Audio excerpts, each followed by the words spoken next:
Hi, and welcome to the podcast. Welcome to a special edition of the podcast. Special for two reasons. Number one, we are going to clear up one of the most mispronounced names in the entire pickleball industry from a top paddle manufacturer. We'll get to that in just a second, but it's also the very first time that the podcast has had a co-host. And I'm thrilled to welcome my new pickleball pal, Jody Allen, to today's episode. I talked to her and her husband, Jeff, a few months ago. They are owners of Smash Courts in Peterborough. So it's a special edition, and we will, as I said, clear the air on how you properly pronounce Joola with Joola's Michael Cannon on today's episode of Kitchen Conversations. Well, welcome to the podcast. Welcome to Kitchen Conversations. And thank you, Michael, and thank you, Jody, for being here this afternoon. I'm excited about today's conversation. And I want to start by thanking you both for taking some time to join us today. It's kind of a special day, Jody, because this is the first time that the podcast has had a co-host. And you are an owner of Smash Courts in Peterborough, and that's how you and I have met. And you were generous enough to ask Michael to join us today. So so thank you. It's going to be a great conversation. I'm really looking forward to it. So thank you. Thank you both for being here today. Thank you. Well, listen, before we get into all of this today, Michael, we are going to lean on you to help us get rid of this elephant in the room. And the elephant in the room is, how do we properly say Joola? Because I've heard everything from Yola, Joola, Jelly Bean, Jahula to you name it, I've heard it. And there seems to be a bit of confusion. Now, I know it has a German origin and a background in Germany. And so can you help us out by starting the conversation by helping everyone who's listening say the name properly of Joola? Yeah, so the correct pronunciation is actually Yola, which Yola. You might think with Y and J's, it might be some sort of Spanish, but no, it is German origin. And there's still some debate on where it actually comes from. I've heard some stories, but I think it was a myth that it was a combination of the two owners' names. But again, we'll leave that for another day. But the correct pronunciation is Yola. But it's okay to call it whatever you want.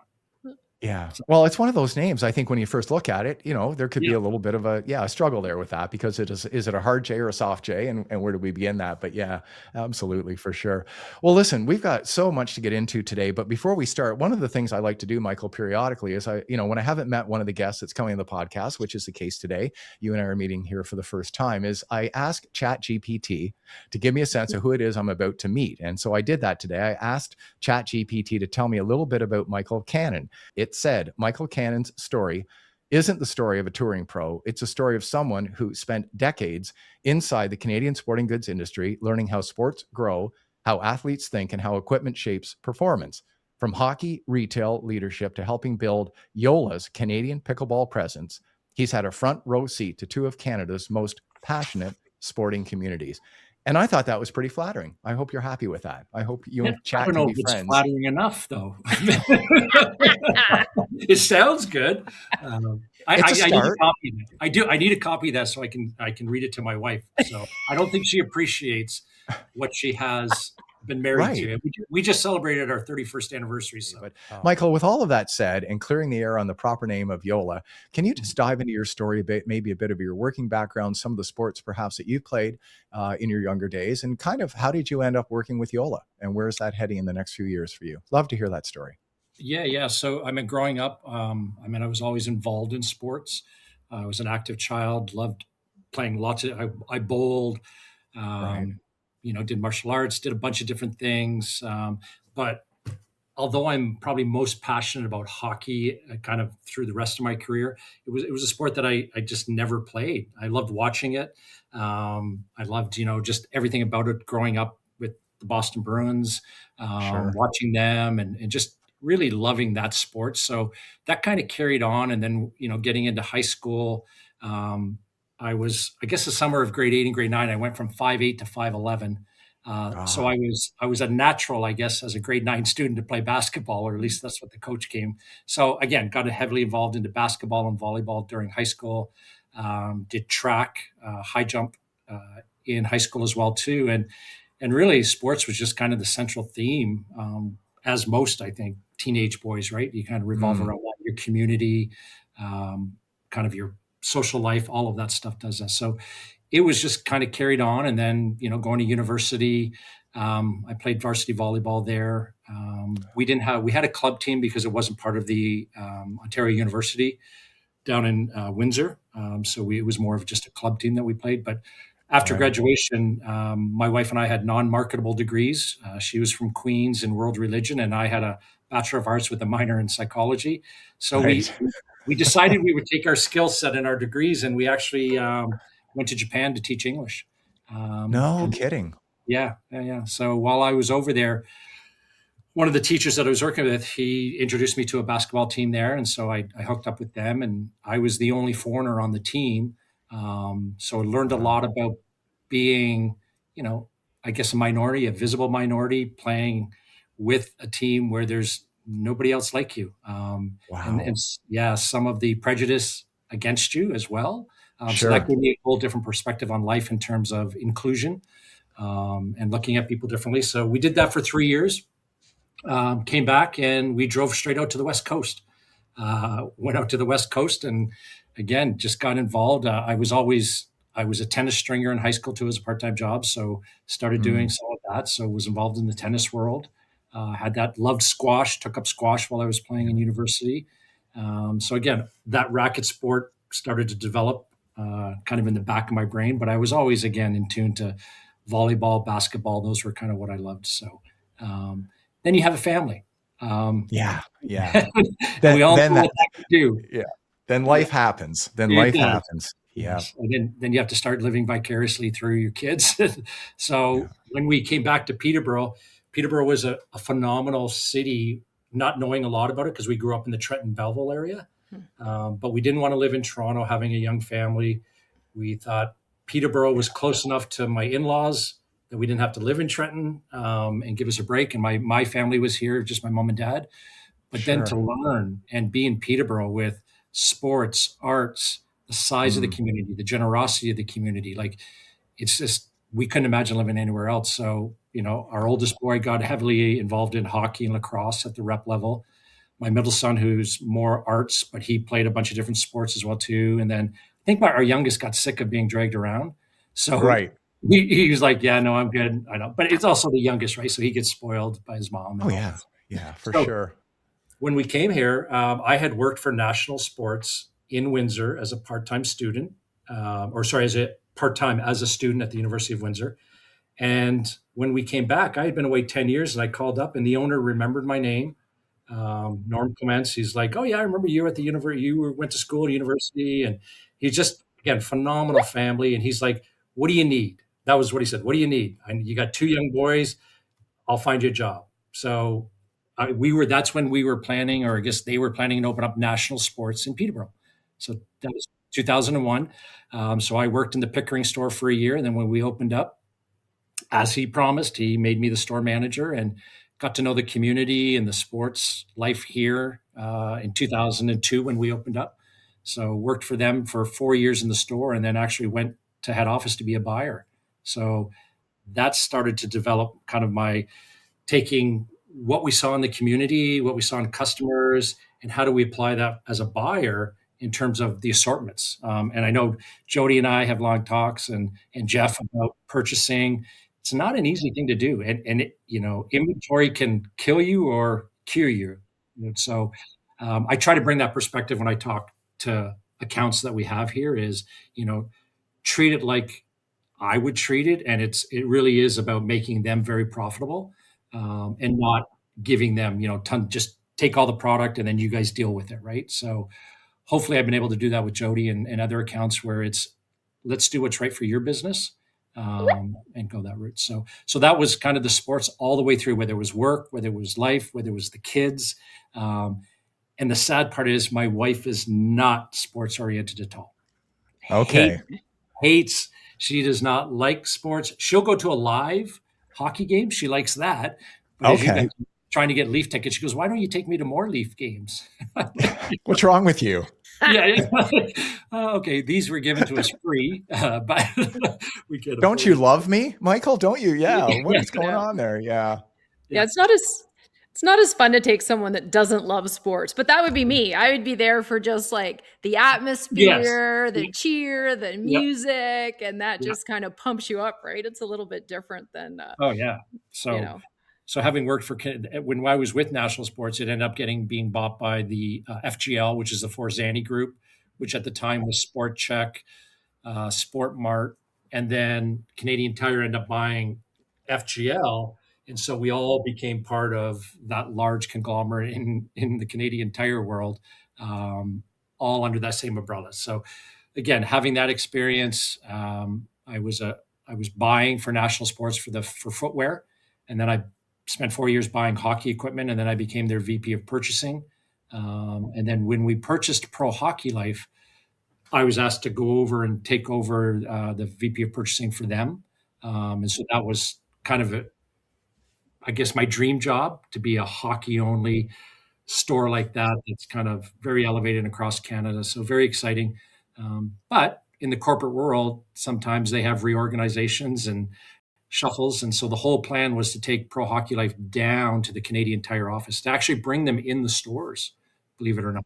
And they seem like opposite ends of the spectrum. You talk about Canadian Tire, which is typically entry level, beginners to sport, price points that aren't very elevated, and then to take Pro Hockey Life, which is on the opposite end of that spectrum, it just didn't work. So I was deemed redundant. They had a gentleman down at Canadian Tire who was VP of purchasing for them, so they switched over. But hey, everything happens for a reason in life, I believe. And what that did was kind of open the door for me to go and explore different things. So it allowed me to work on the supplier side of the sporting goods industry. So I actually got a job with Grit Hockey Bags. So they make a tower bag, and they make a baseball bag and a dance bag. So I got to learn kind of what happens behind the scenes as a supplier there, and did that for 2 years. And that was kind of when COVID hit. And, so when COVID, there were a lot of businesses, and this was a small family owned business. It was a very nervous time for a lot of yeah. companies, right? And especially if you're a small independent business, you didn't know how long this was going to last. There was no playbook. We had other employees we had to worry about. Now the government offered subsidies, but that 2 years, I could see the owner was getting kind of nervous. So I happened to see a job posting for Bauer Hockey. So there you go. Passionate about sport. Things happen for a reason. I reached out. I had obviously knew them from my previous job at Pro Hockey Life. And with a heartbeat, they took me on board, and I was taking a role in marketing for Bauer Hockey, working with these retailers who I had, 15 years to 20 years experience with, so could speak their language. So I was very comfortable and loved working for Bauer Hockey. And I don't know if you come across, but like, it's kind of like you have a job for 17 years to the same company, you get comfortable. Then when you leave or something happens, I do see on a lot of resumes where people change jobs very quickly or work for 2 years and then change. And that's what happened to me. So 2 years with Bauer, I was approached by one of our accounts who was a retailer called Monkey Sports out of Texas. And they were looking, yeah, they were, again, family owned business, and they were looking for somebody that could help shape their retail, and work with their stores. So I did that for a couple of years. And what you learn is when they're family businesses, they tend to not go outside the family. So the owner approached me and said, "Hey, you're doing exactly what I want you to do, but I need my sons to be doing that because they're the succession plan. You're not; they Right. are." So which was fine, right? So that brings me to Yola. And what happened was I knew of pickleball. I'd actually seen a posting again on LinkedIn for a sales manager for this brand. I didn't know how to pronounce it. I called There it you go. Joola. Yeah. Yeah, but I knew the sales manager. He was an ex, I guess. He was at Under Armour, and there was a lot. There was 4 or 5 people that were let go at Under Armour, and they came on board with Yola. And I reached out to him just through my network, and he's like, "Timing is good. We're looking for somebody. You've got retail experience. Have you sold anything on the supplier side?" I said, "Yeah." So that was the connection. It was just really we knew each other from a past life, in different roles, and that was February last year. So it's been about a year and a half or so. And just, I'm a technical guy. Like when it comes to hockey, because of being a buyer, you need to learn all the stuff about the different products and what they do. And you're kind of curating an assortment based on your customer base and what they need. And I know Jody and I have had long conversations about, you can never as a buyer buy what you like all the time, because you're not the demographic necessarily of your customer base. And so you have to be very, very careful. And one of the best advice I ever got as a buyer was, buy a third you like, a third you don't like, and a third you're not sure. Because you don't have that crystal ball, right? No. So that's how I kind of got into Joola. And then, I think Jody, we got introduced by, was it Linda? Linda might have introduced you. She told me I needed to go see you guys. Yes. Yeah. So another player at your place, she said, you need to go see them, And we had a lot of controversy, which we could spend a whole episode on that, on the mod TA and the decertification and the confusions there. And I had no idea. And I think I told Jody this, like when I came in, everything was roses. And then they go, oh, by the way, we have this issue with this paddle and issue with this paddle. And so I became kind of dunked into a situation where you start learning about the misinformation out there, how it gets relayed, what the truth is. So, I try to educate a lot of my accounts on, this is what you're hearing, but this is really what it is. And that's kind of where it's got me here. And I just love the sport. I'm terrible, so I'm worse than you. That's not possible. Now, hold on. I'm going to have to hold you there. I don't think that's possible. The advantage to being terrible is that still the fun zone, right? Like sometimes as you creep up, it takes a little bit more of the fun out of it. It's a little more serious and you get into a little more training. And so I can't get used to hitting two hands. I'm a squash player by heart. I'm ambidextrous when it comes to paddle sports or racket sports. So I'm just used to switching hands all the time, right? In squash, I'm always on a forehand. And the guys down in Maryland at our head office, they're like, no, you got to hit with two. Like, I can't, it's too close to my body. I can't get used to that. So, but the sport itself, I mean, like I said, I kind of dived in and just learned all the things on the technical side of things. There's a ton of similarities between the technology and that and other sports, whether it's golf, hockey. And again, we could talk a little bit about that on the new technology that we have for the most recent. It is really around hockey and golf. So those synergies are being kind of flowing over into other sports and coming into the pickleball world. And again, you alluded to it earlier about changes of the sport. The equipment has just rapidly increased in technology that I think there's got to be some changes. Something has to change. We talk about hockey. Are the nets too small? Is the equipment too big? Are the players too big?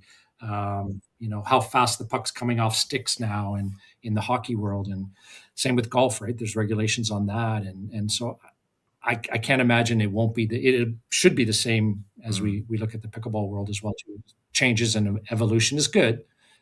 We just got to figure out. And there seems to be some ceilings for some of it now, and I think, your brand and others kind of bumped up against that in a quick way is how it felt that it was maybe not communicated well or was not necessarily arbitrary, but it's like, oh, here's the ceiling and that's what it is. And now you're above it, surprise.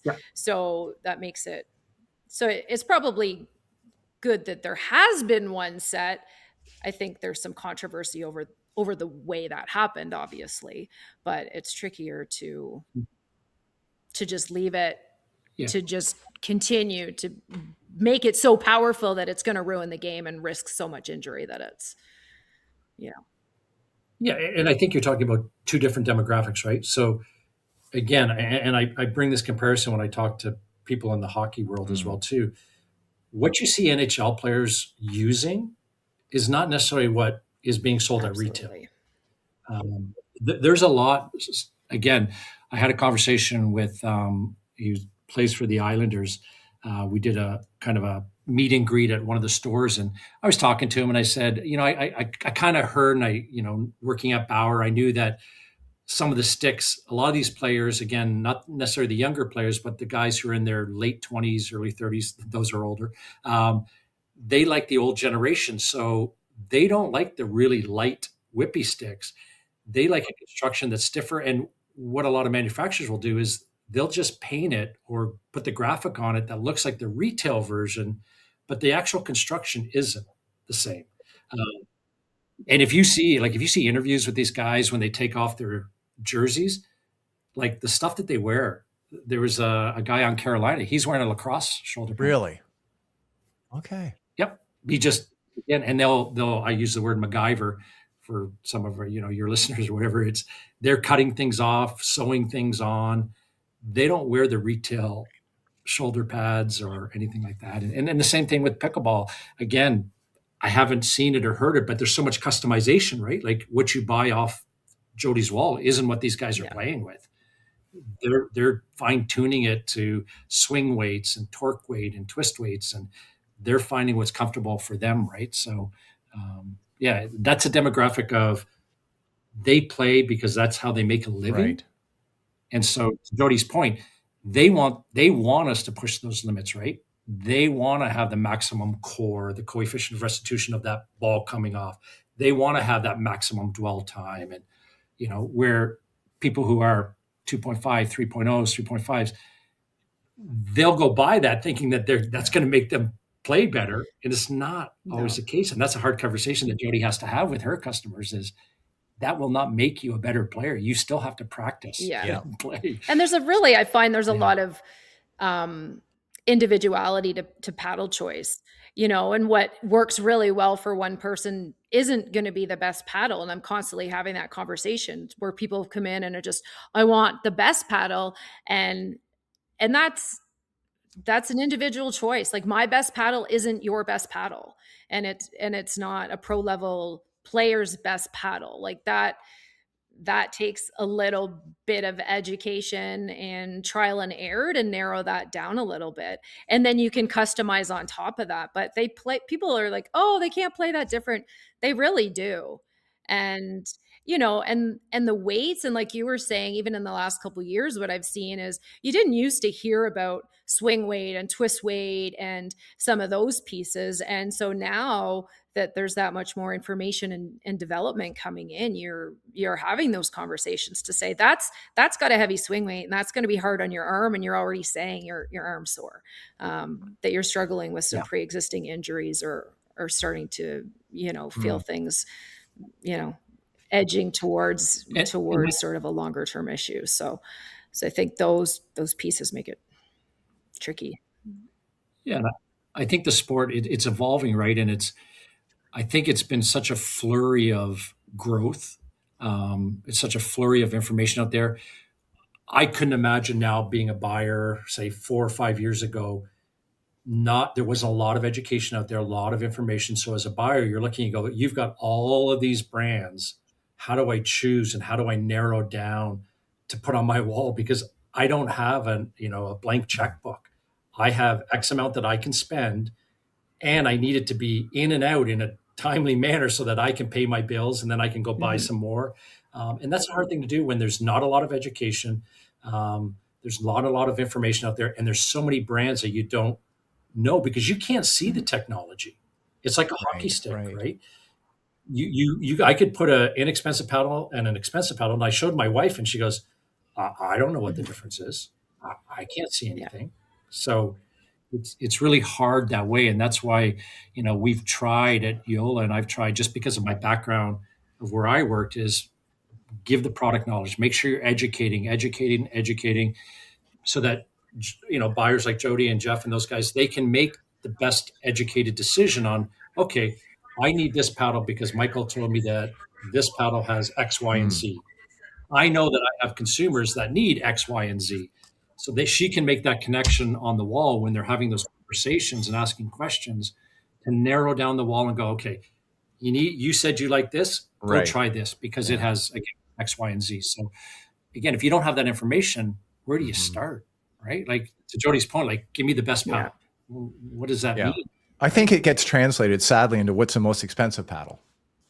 And a lot, Yeah, which is wrong, which is a lot of players. I haven't worked retail on that side of it, but what I did do is volunteer at the local club here in Kingston, which, by the way, home to Don Cherry. Very proud of, which will make you happy.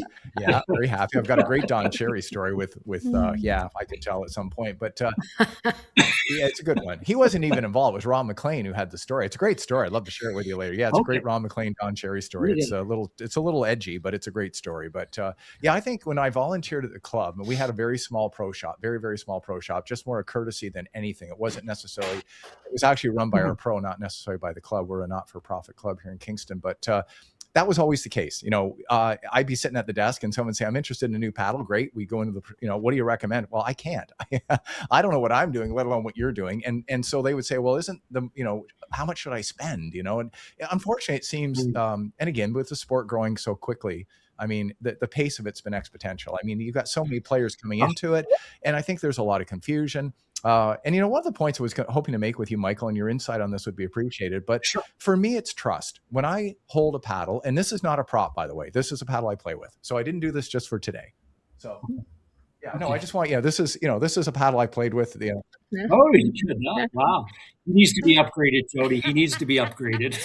I see a lot of people like those are tried and trues, but yeah. The only time this leaves my hand is when I put it on the pillow beside me at night. That's the only time it's not in my hand. But no, this is a real deal. You can see I've got a little bit of lead tape on it and a couple of smacks and dings. Yeah. But I think for me, it's a trust issue. And so when I was in the volunteer role at the club, I always tried to guide people down that laneway. And we had a demo program. So here, take a half dozen out, play this morning, and tell me which one you felt most comfortable with. And then we'll look at the price tag. And if somehow you can square those up and you're happy with that, great. But I just know there are people that feel the need to spend an enormous amount of money because I think, Jody, to your point, they feel, well, that's going to give me I'm going to play better. It's a better, no, I don't think that necessarily translates. Yeah, for sure. No. Interesting. No, it's in the demo program. So a little side note. So I was also in the golf industry out in Vancouver when we moved out there. And, I did custom fittings and building clubs and all that stuff. And one of the things which is challenging, and again, you alluded to demos, is depending on their level, right? Like, so people would come in and they go, can you fit me for my clubs? I need to know whether I get it. I need to, bend the lie up or down. And so I said, no problem. And we just put masking tape on the bottom of a 7-iron. We'd have them hit the ground. There was just a hard plastic sheet that they would hit, and we would see where that would mark. And so we'd take it up. So they'd hit, I'd do a little circle on it with pencil. And I said, okay, so you've taken 3 swings. One you hit off the heel, one you hit off the toe, and one you hit on the middle. What do we do? I said, where would you like to go with this? I said, here's my recommendation. Go spend and get a book of 5 lessons. Right. Get a consistent swing. Then we can see what's happening to your club. And I'd say the same thing. Sometimes just going out and demoing, your point, I think comfort is a big thing. Like, they feel comfortable with the paddle. They like that. Whether, again, that could be attributed to swing weight, twist weight. They might have had a good game. They might have woke up energized. Like, there's so many different factors that you have to kind of determine. And I always recommend that they get a lesson so that they are more consistent in their swing, no matter what sport. Once they do that, then they can start to narrow down the choices. And that's why we offer so many different choices at the very high end. Because typically those players that are 5.5, 5.0, 6.0s, those subtle differences, they can notice. They can describe them. A 2.5 or 3.0, they might just say, I just like this better. It just felt better. And or it sounded different. Or so they're not, they just haven't learned the game as much. So again, lots of different ways to do it, but the demo program is a great thing. Well, you know what? I found that a lot of people picked a paddle on color. As crazy as that's going to sound to you, they love the color. Yeah, because in case you lose, you might as well look good. That's our motto. Why not? Well, yeah. And back to the golf. Like, when I was fitting golf, I said, go down the wall, because you'd have Mizuno, Titleist, Callaway. I said, take a 7-iron off every one of them and put it down on the ground at address and tell me which one you like the look of. That's all. Because they all do the same thing. They're all made of the same material. You need to have something that you like to look at first. You don't want a distraction. So to your point, picking one off the wall color, that's a good step, because you're going to be Yeah, Yeah. and that's why I play a pair or a set of Titleist 690 musclebacks, because I like the top line. Oh, nice. Yeah, I shouldn't be. I have no business playing a blade. No business playing. But when I went to Golf Town a million years ago, these clubs are 20 Right. plus years old now, I think. And that was it, Michael. I walked in and I laid them exactly to your point. I laid them down. I thought, gee, that's a nice narrow top line. I'll buy these. And I remember the guy saying, "Are you sure?" I said, "Absolutely." I'm absolutely certain. So I didn't judge when people came to the pro shop at the local club here in Kingston, home to Don Cherry. We didn't judge. If Buddy liked the neon pink, great. That's the one we sold him. No judgment on my part. So Jody, you and I had talked the other day. We had kind of a pre-call chat. And I know that you had a bunch of things that you were hoping to kind of chat with Michael about. Do you want to dive into some of those questions at this point and see kind of where things go? Are you good with that? Be gentle, Jody. Be gentle. Very funny. Very funny.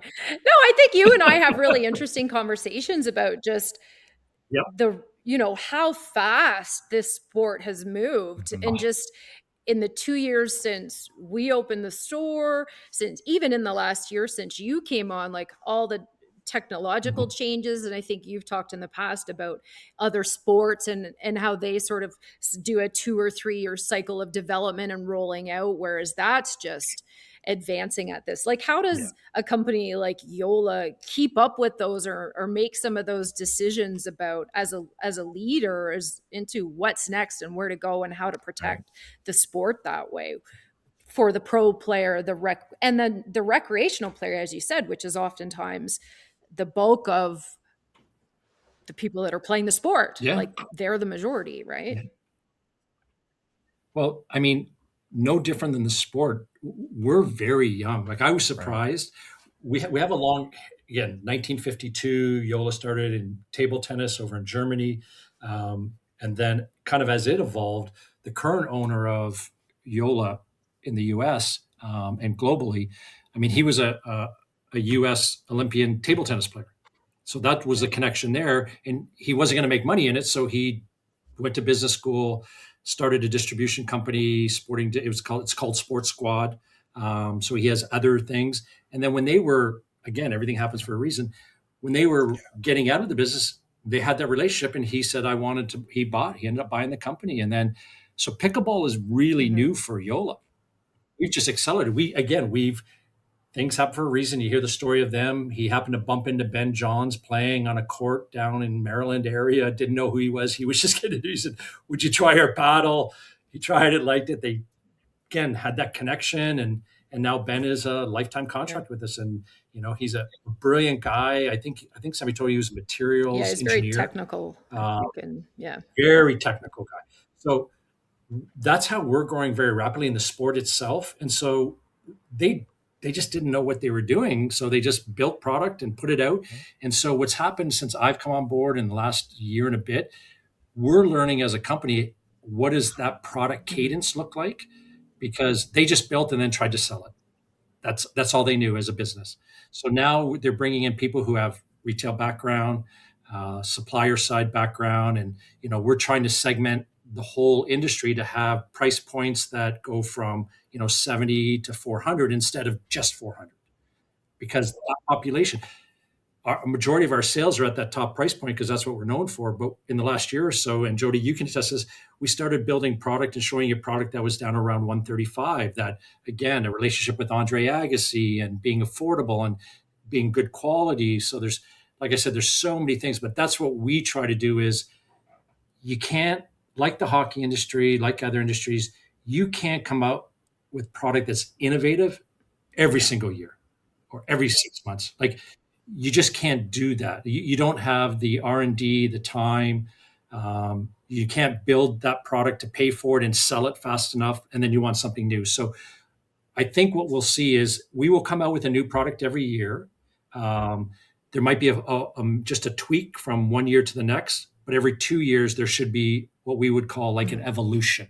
So a complete game changer in what it does. I don't know what that looks like because I'm not an engineer, but that's what we're trying to get on, is to be able to be somewhat predictable in terms of when we come out with products, so you guys can plan as buyers and customers get used to knowing, hey, every March there's going to be a Joola paddle coming out. But because it's on the high end, and I think you may have seen it this year, we had the wow factor with the Pro 4 last year. when we went to the Pro 5, because of the subtle differences, the majority of the players that are coming into the marketplace now, they can't notice those subtle differences. So they were saying, hey, why would I pay more money when it's not giving me that wow factor? The pros loved it because they knew the dwell time was a little longer, the deflection was a little less, there was still power on it. So they liked it because of the new frame, but you can't see the frame. So you couldn't tell. So that's part of the growth of a brand and a supplier, is to find, how do you market, how do you tell that story, and how do you do it in a way that allows you as a retailer to manage your inventory as well too. Because if we come out with new stuff too fast, well, then that stuff you have there that didn't sell yet becomes obsolete and old, and then you got to mark it down and you got to try to get, so then you lose all that money that you would have gotten it. So it is a balancing act. And I think that Joola is bringing on people that have experience in that world to be able to start to get on those cadences better. We do a ton of social marketing. You guys have seen that. Like, we spend a lot of money, we do a lot of time just to bring brand awareness. And now we need to educate and provide product for consumers at their journey in their pickleball life. It's not the same. No. And I know for me, we've talked about, sometimes I see the gap where we have players, and I'm sure it's not just me. I think I'm in a unique position because it was me mostly there and seeing that. And, we didn't have staff turnover and things like that. So I had a unique perspective to be able to see some of those gaps. And I think for me, as I've seen the evolution to go to heavier paddles, and then now it's sort of coming back, the long handle to move to a two-handed backhand. Previously you couldn't get if you wanted a longer handle, you needed a more elongated paddle, and now you have a longer handled wide body, so you're going back to that larger sweet spot.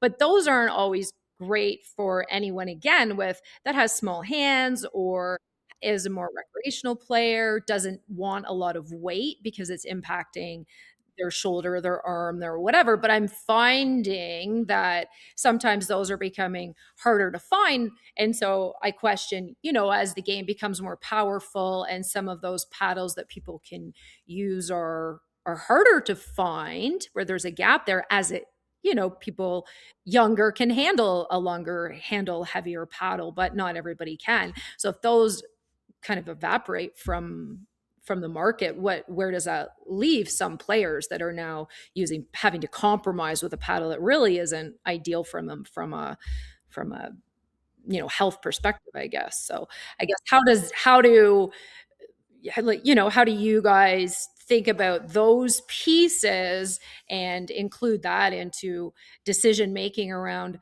what do we put out, when things are rapidly changing and you're having to keep up? Like, how does that voice kind of enter into decision making, or does it? Is that left for someone else? And what's the risk to the sport with that, I guess, is sort of something just from my perspective. Yeah. Well, I think the biggest thing is when you look, and again, I'll preface this, I'm not an engineer, so I look at the other sports I've been in, and we know that when you're building product, there are certain limitations. You're never going to be over a certain weight because you put the materials together, and you won't be under a certain weight because you just can't build a product that way. So there's going to be that range in weight. And then again, the biggest thing that I find is it has to do with, and we've had long discussions on swing weight. So again, I can make a light overall weight paddle feel very heavy, like a hammer. And if we switch that hammer around and we grab it by the head, it's going to feel very light and it's going to swing very easy. Does that mean it's going to put less stress on the joints?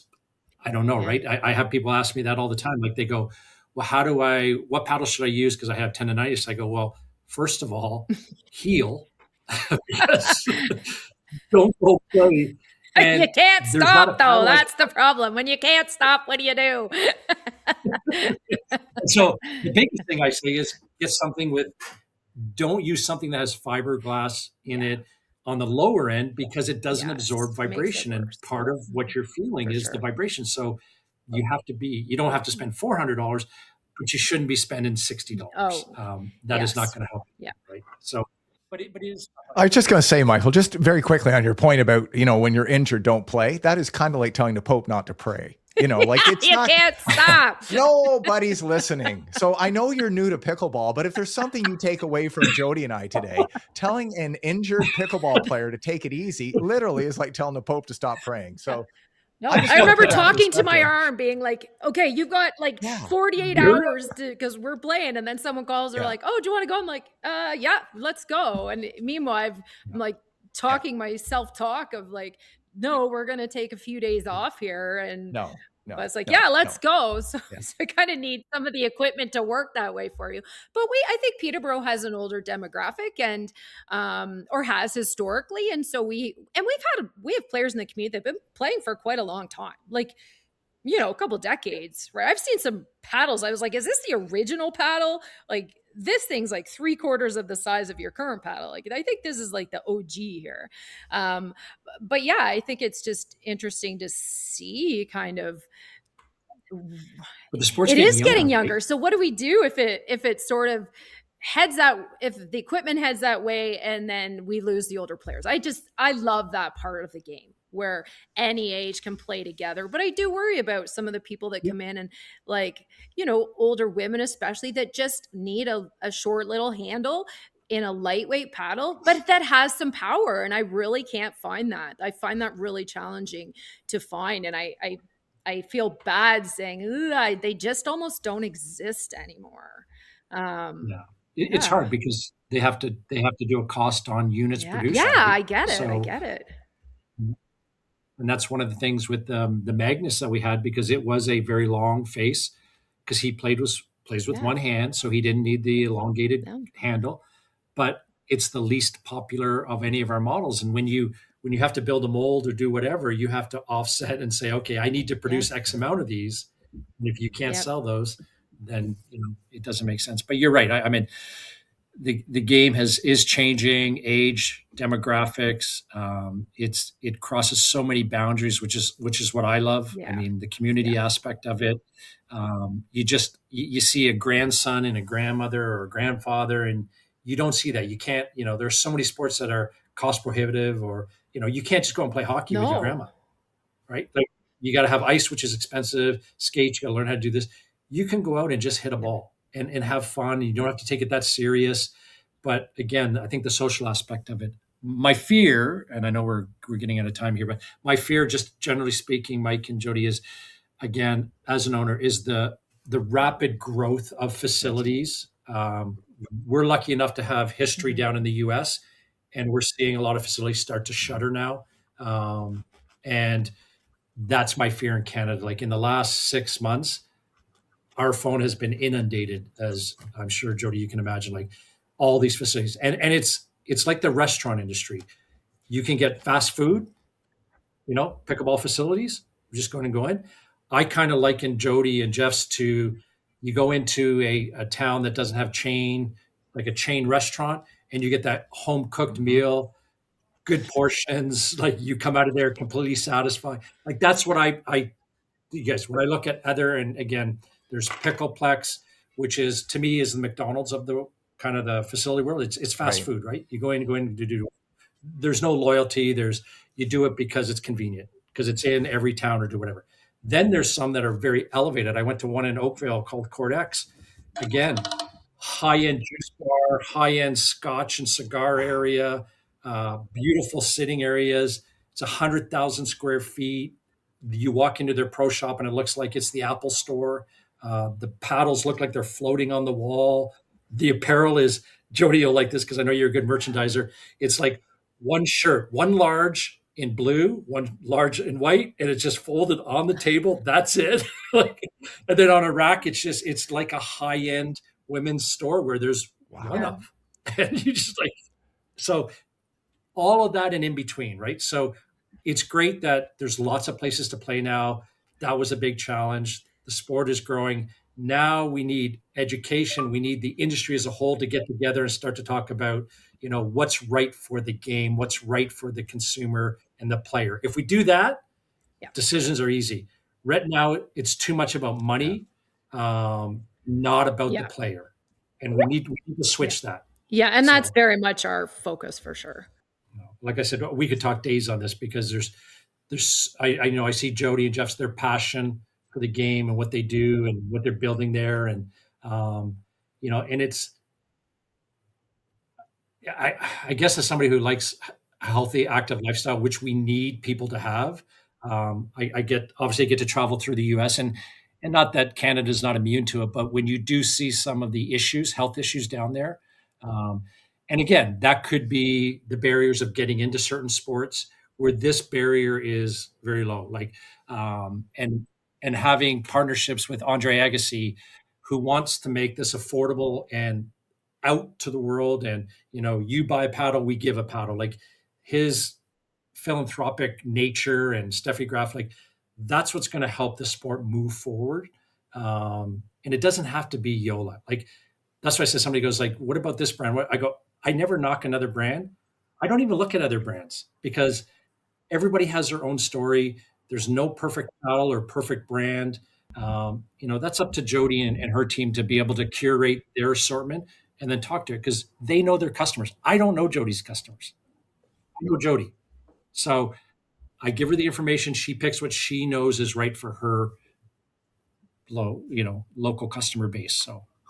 Yeah, absolutely. It's very interesting when we talk about that. And let's get into that for just a moment if we can. And both of your perspectives would be appreciated. Jody, you're seeing it from an owner's perspective of a great facility. I loved, Michael, the way you compared that. I agree with you. When I walked in there, Jody must have thought I had something wrong with my jaw because it was on the floor. Like I go like, my wife's like, close your mouth. I'm like, I can't. I'm just blown away. It's just unbelievable. I just fell in love with the two of them. I mean, she wasn't here. I tell you what, they're just such wonderful human beings on top of all of that. But yeah, what a facility they've built out there in Peterborough at Smash Courts. I just love it. But, loneliness is something I want to bring up today because I know personally a number of people that play at our club locally that without pickleball, and again, I say this out of respect and very sincere, but I'm not sure what they would do every day. It's that social paddle rotation game that they jump into maybe 3, maybe 4, maybe 5 times a week. They have a purpose for getting up tomorrow and heading out and connecting with friends and whacking the wiffle ball. And, in some cases, I'm not sure they even care about score. It's really not about that. And the friendships that develop so quickly and become so entrenched. Some of the people that I feel closest to are people I've just met. On the pickleball court. And I think that is something most of us would echo. So love to hear, Jody, your thoughts on it, maybe as an owner. I mean, you see it firsthand, you must hear stories and how valuable is sport in general. And Michael's talked extensively about his experience within the sporting world, but the game of pickleball specifically seems to have a certain magic to it that, again, to Mike's point, you're not necessarily seeing in a hockey rink or even a tennis game, but what are your thoughts, Jody? Why is that? What is that connecting bond? What's the glue of pickleball that keeps us coming back?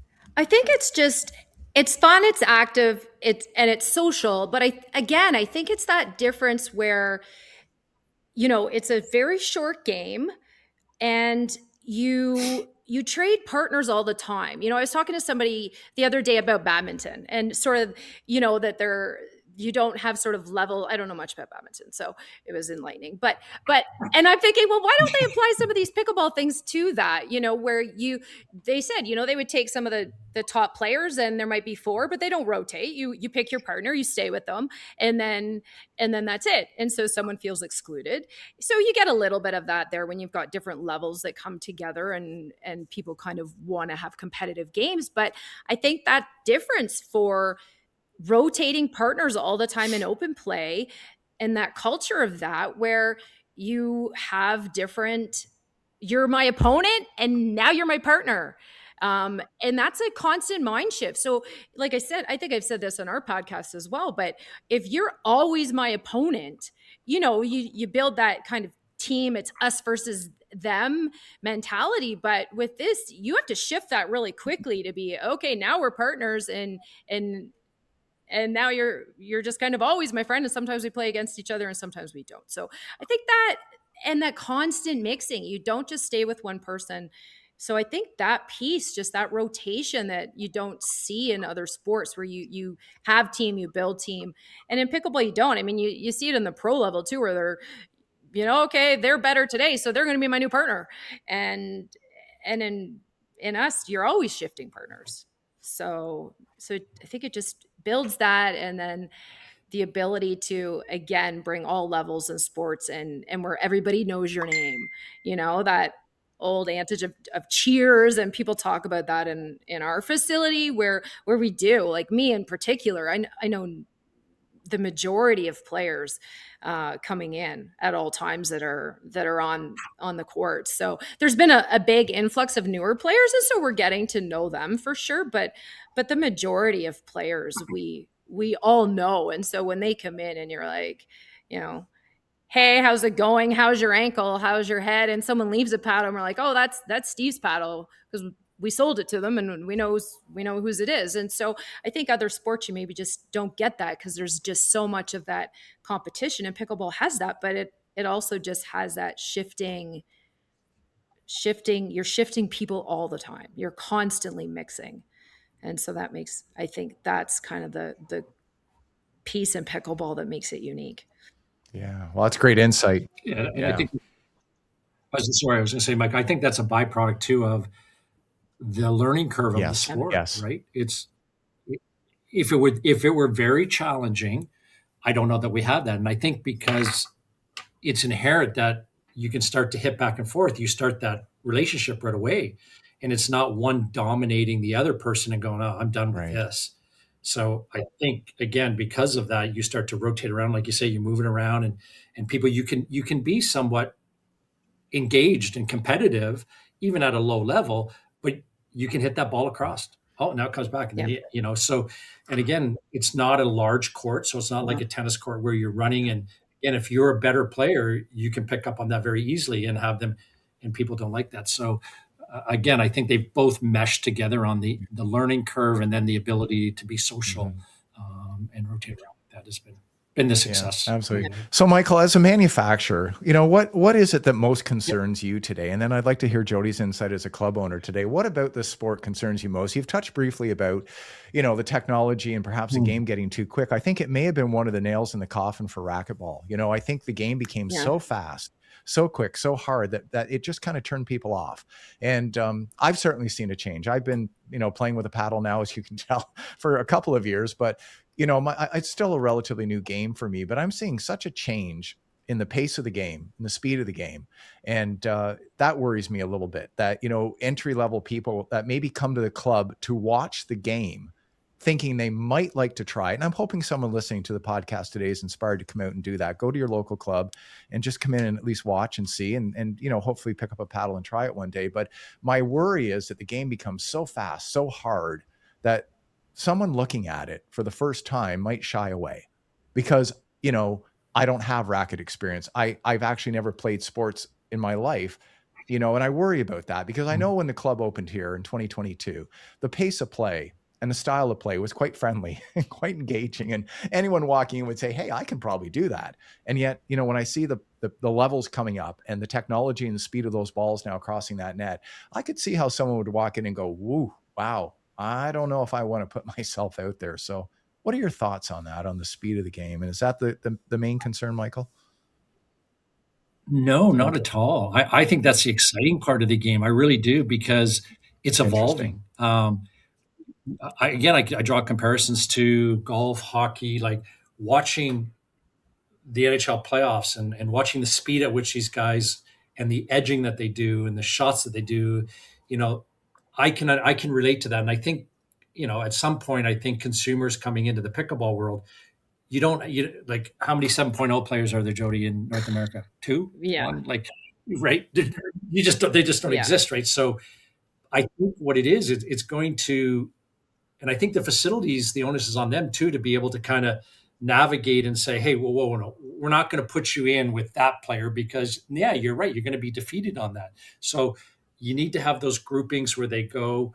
But I think that'll be evolution. I think people have to kind of adjust to that. But I don't think we should ever start limiting on what we can do, because again, most of that is built for the pros. But as we take down, that speed off of a paddle that's $135 is not the same as on a $400 paddle. So that I think the biggest thing is the shift, which for us is to get them is to have more options than a $400 paddle. So if you get down to that, then you can start to be, the game's a little bit slower, it's still forgiving, but they should be learning control when you first get into the game, it's about just getting the ball over the Right. net, right? Right. So where you tend to see thinner paddles, they don't want to invest a lot of money. So it's that trampoline effect. So the ball gets over the net. Then as you kind of go in those mid-price, $135 to $180, now we tend to go thicker because now we want them to have more successful shots and be able to control better so that they get success as they play and want to play more. And they kind of go now on their journey across the paddles. So no, I think it's exciting because I think to see good players like a Cole Yeah. Lester at yours and go Oh, head to head with somebody else from another, like that's yeah. exciting. As you play, it's like, wow, look at that shot. That's amazing. You watch the guys on the PPA tour, like I look at them, I go, oh my Right. God, like the rapid fire is just insane. It's back and forth. And why would we want to I slow love that that. down? Listen, I love your perspective. I'm happy to hear that because, again, I'm coming at it perhaps from a different, opening a different door into the game. But, I'm talking about the 60-year-old retiree that just, found retirement is coming in and thinking they might want to try it, but, misinterpreting the fact that that's not how everybody plays the game. If the whole club Yeah. is running at a 4.0 plus level that day, it's going to look a little intimidating, right? It really is. And yeah, it's interesting. So what does concern you then? Is there something as a manufacturer or, coming into this game that you're worried about? If at all, maybe not. Yeah, Yeah. I meant no, it is. And I again, I don't know if I told Jody or maybe Jeff, because I know we've had long conversations, both of us, with about, I just call it the wild, wild west. Like it's growing so rapidly. Yeah. The information, the misinformation, the governing bodies. And it's not just,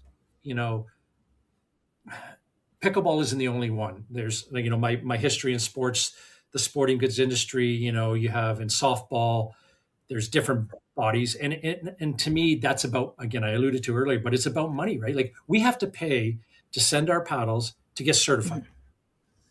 And the way they do that isn't consistent in the terms of when they do it, how they do it, and then the power that they have over to say, oh, no, it doesn't work now.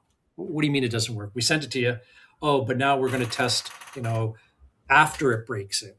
Like, so again, I think we need to, as a whole, the pickleball, and I know they had it down last year. There's a big conference about bringing it together to make sure that everybody's on the same page and looking at when you have two different governing bodies, again, speaking as a manufacturer, one has one set of rules and the other one has a different set of rules. Well, you have to go to the lower if you want to be, certified with both bodies. So are you taking away from the playability for players out there at that pro level when you're doing that? And why can't we just get together and have one governing body? These are the specs that you need to adhere to in terms of the max level.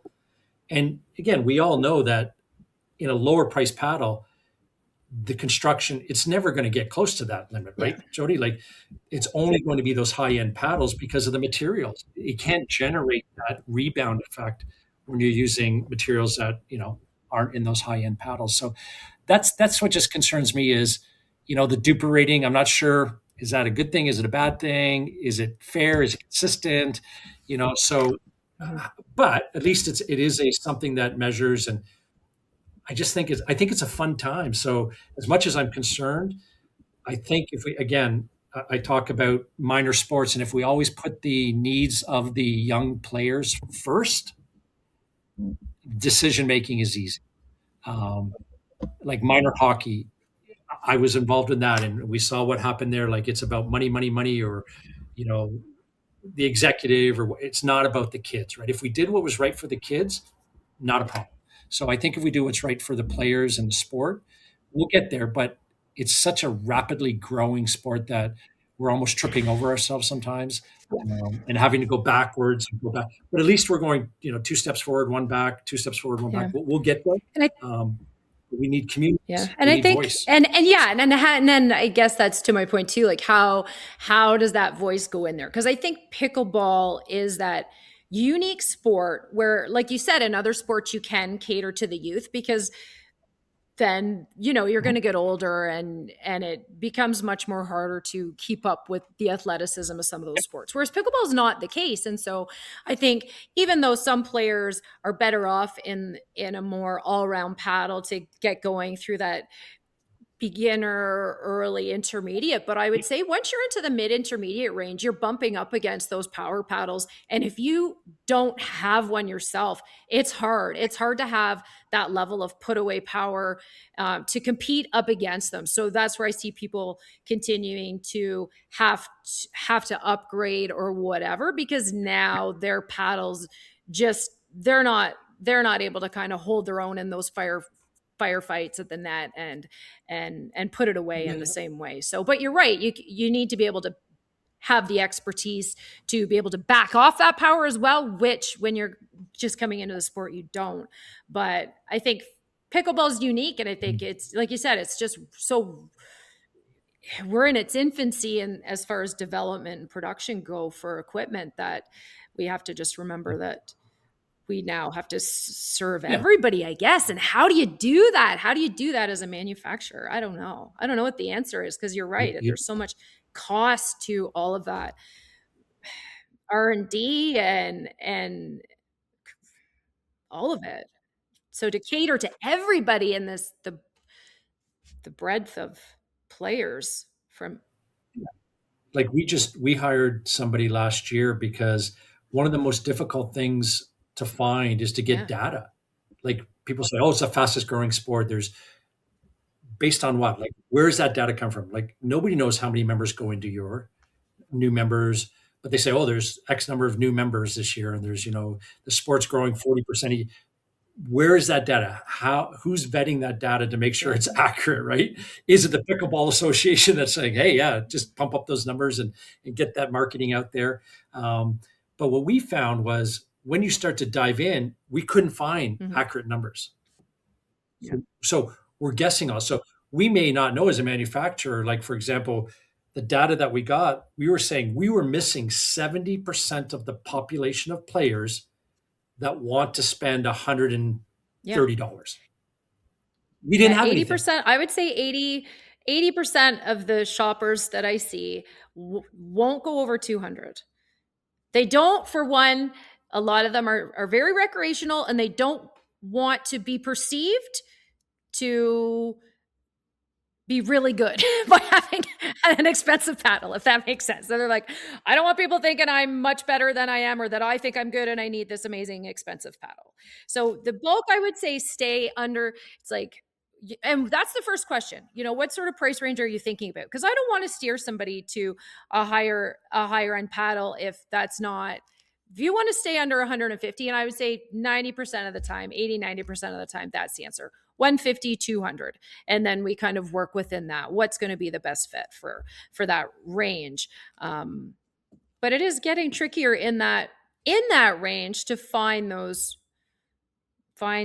variety for the, like, we've got, I think our youngest in the system was 3 or 4, and the oldest is 94.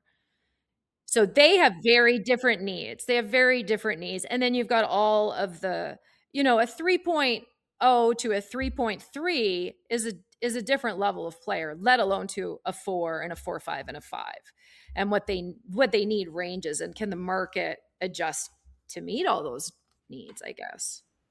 And that's so different. Like you can't service all of those. No. And neither can we. We can't build for all of those people, right? So you start to kind of do the Pareto principle, and you find 20% of your core goods that'll generate 80% of your revenue, and then you can start to go out from there, right? But that's the other thing. Again, is just it's so young, the access to accurate information to know that, hey, do we need to have smaller grips? There's more kids coming in. I just got an email who a father said, I'd like you to sponsor my 2 daughters. They're 3.5 duper rating. They're 11 and 14.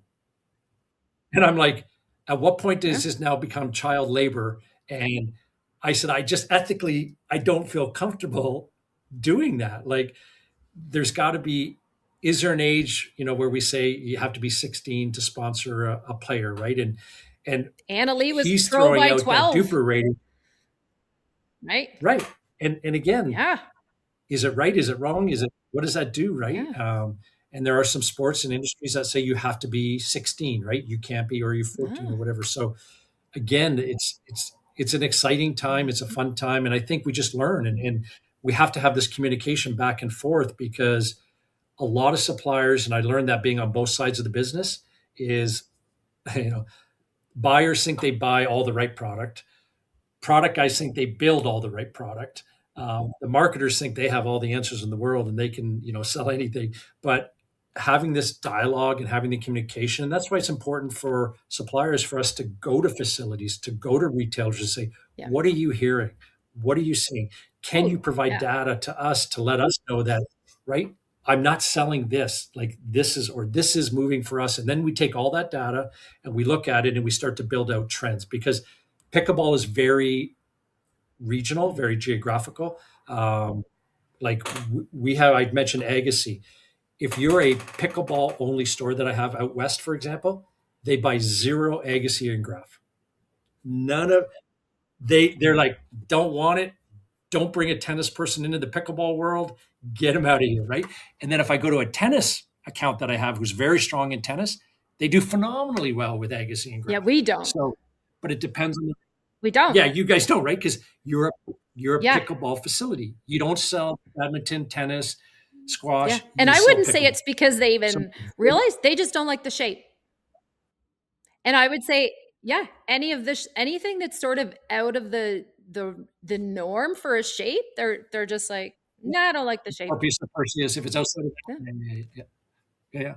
So again, but that, to me, that's exciting too, to bring in, again, that's a whole other segment, Mike, on how Agassi, and we got his paddle and the shape of it and what it does. And because again, it's a feature designed for a specific type of player. Yeah. And like we do that at all the top end, right? That's why we have 5 different head shapes. It's because of different playability. But no, like I said, it's hard to get down and hit every consumer out there. But because of I think the biggest excitement for me is the youth coming into it, and whether or not the current paddle construction suits them properly, because we don't expect a child to use an adult hockey stick or an adult golf club. So is that going to be the next kind of wave of junior paddle? And does it need to be that way? I know we don't change the hockey nets necessarily.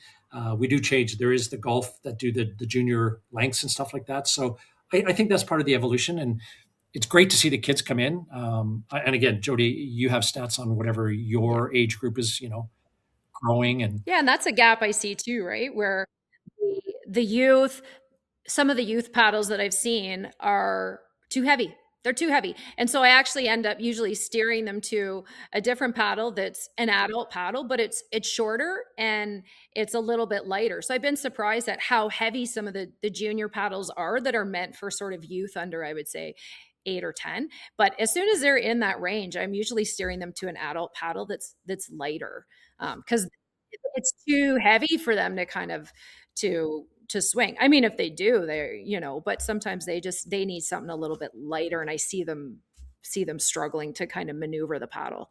So yeah, to be lighter would be costly. So, you have a 7-year-old and it's a $300 paddle. The parents are like, really? But I have people that come in and go, but I spent $800 on a golf club. I just spent that at dinner at the keg last night. I don't know why I'm worried about it, or to go to the movies.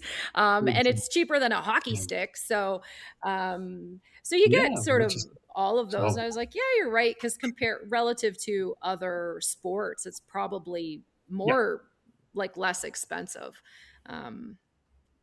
To kind of enter into, and you can still play. One of my pickleball pain points has always been people complaining about the cost of a court for an hour or two. I just look at it and I think, wow, you want to gear up for a game of golf for the first time in your life, you better get out a big checkbook. And so, I'm not afraid to have those conversations with people that are complaining about it. So $15 for an hour. Oh my goodness. 15. God, my wife and I, we don't go often through drive-throughs, but we were just in a hurry. Yeah, but just the cost of going to Wendy's. I shouldn't say Wendy's. That's probably not fair to Wendy. She's quite a lovely lady. But, all of a sudden you're $32. You're like, there's 2 of us. And we're like, holy Toledo. So, it's a bit scary. But Jody, was there anything else on your list that you really wanted to toss out for Michael to comment on today before we ask Michael for some closing thoughts? I didn't want to leave you hanging. I would say it was interesting to hear you say that their accessibility to some of those stats. Like what I would say is you have something like where Pickleball Canada, where people are signing up or registering and they're pulling stats from there. But then people typically only do that if they're getting and entering into tournaments, right? And so there's a huge amount of people that are playing, and that's very small. And then they're looking at the rapid increase. And we've pulled all those numbers, for our business plan and whatever. So we've seen those numbers. And there's rapid trajectory from there. But I guess breaking that down beyond that. But yeah, how does that information get to Joola in a meaningful way to inform some of that beyond? Because I think the young and the old are sort of that sort of 15 to 30, 40s really captured with the type of paddles that are coming out now, longer handled, heavier, kind of coming back down in weight a little bit, but the higher, some of the older players and some of the younger players are some of where those gaps were starting to really have trouble filling at the retail levels. So yeah, like what's the next step to get that info? I have all kinds of information, right? I have way more information I know what to do with through our reports and whatever. Like a club like ours could easily pull all that, let alone our store. What's next for kind of getting that to manufacturers to think about? There's companies out there, like there's a company in the US called, I think they're called the Buffalo Group. So what they do is they work with major retailers and they'll get their data come in. And so what they'll do is they'll supply us. And so we'll see price points and brands. They typically will do percentage or something, or again, I as an ex-retailer, we tend not to give too much information in terms of financials, but we're just looking for data on that. Like, where does Joola rank? What is it as a percentage of your sales? And then we kind of pull all that together. But again, you've got to pay for that. But there is information out there. You just don't know. There's too much information and you don't know, you can't vet it properly to know how accurate it is. And to your point, how many casual players out there even care about registering or letting people know that we have no idea, right? So what we try to do is lean on some of these companies. We pay for some of these companies.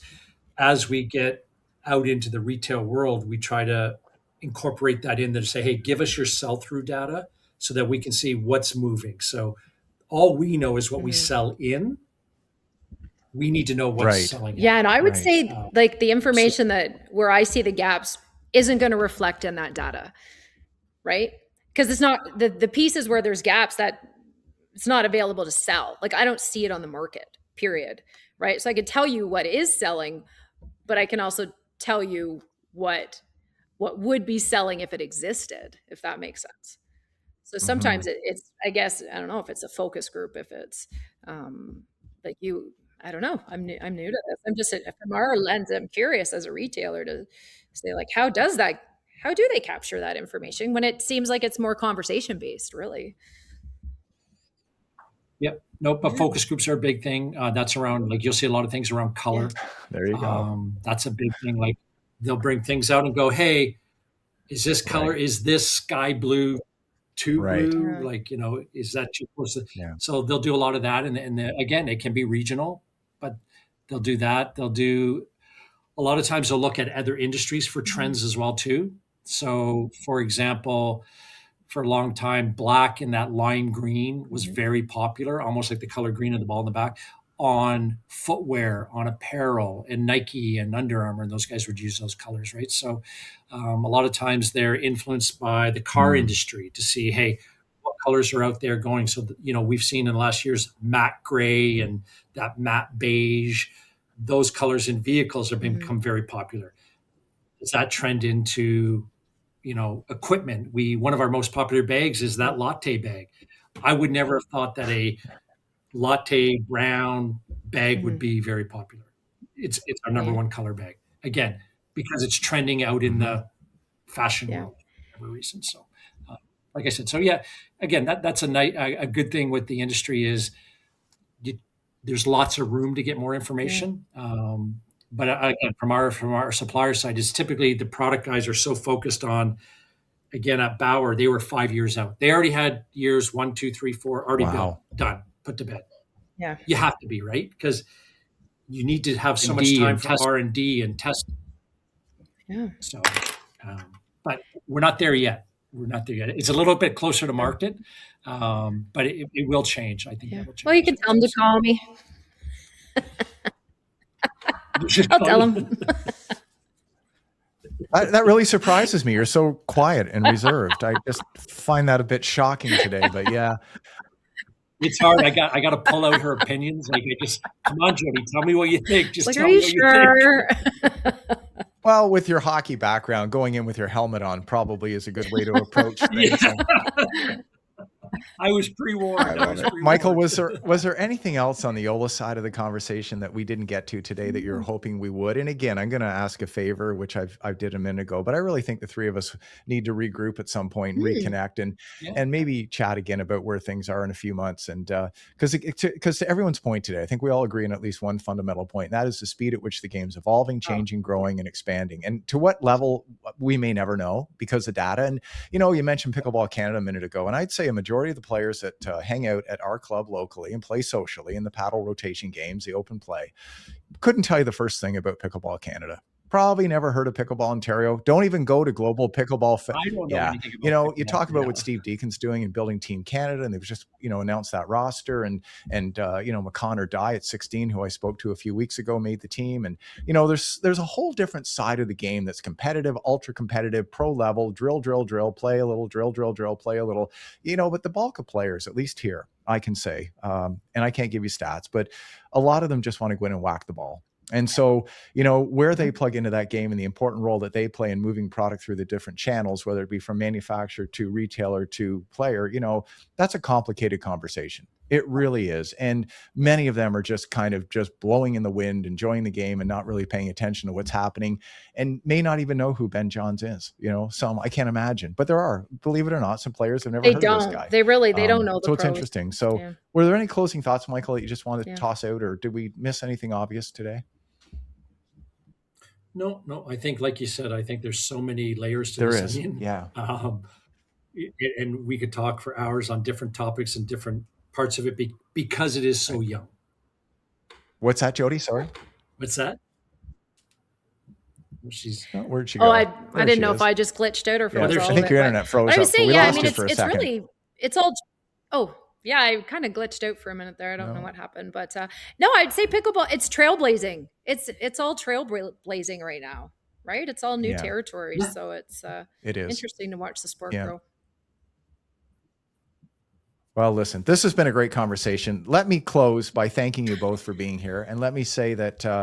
I think this is everything that's great about pickleball are the people that come out and support a podcast like this, and the generosity of the pickleball community is the one thing that I think is really at the top of the list. When I'm asked about what I love about the game, I say, well, I don't really love the game. I like it, but I love the people.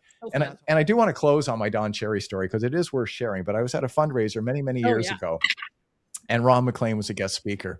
And so Ron took the podium at the appropriate time and thanked everybody. And he said, listen, before we get into what I'd like to talk about today, he said, I do have to talk about my friend Don Cherry, and I do have to clear the air on a misconception and a misinterpretation of Don. He said, there's a rumor out there that he has a problem with French immersion. And that's just fundamentally not true. Don has no issue with French immersion. He simply doesn't think we hold them underwater long enough. And the room just about died. I mean, nobody knew whether to laugh, clap, or leave. It was, but in that moment, it was just like, finally somebody went, and then everybody kind of, but listen, it's my best Don Cherry story. And there are many, of course, being in Kingston, and Don spent many summers on Wolf Island, of course, just off the coast of Kingston here. And, but I just thought, it really spoke to the friendship that Ron McLean and Don had. And really maybe at the fundamental level, it speaks to sports in general and the humor. And, if we can't laugh at ourselves, what are we doing? And I'd close out on that thought. If you're a pickleball player and you're finding yourself not laughing, you're probably in the wrong game, because this is a fun game. It's something we haven't said yet today, but to go to the point of Ron's joke, and it really was taken as a joke, obviously, but this is just a super game, and I would encourage anyone listening to this today to pick up a paddle and give this game a try if you haven't done that. So thank you both again for today. It's been a great conversation. Thank you.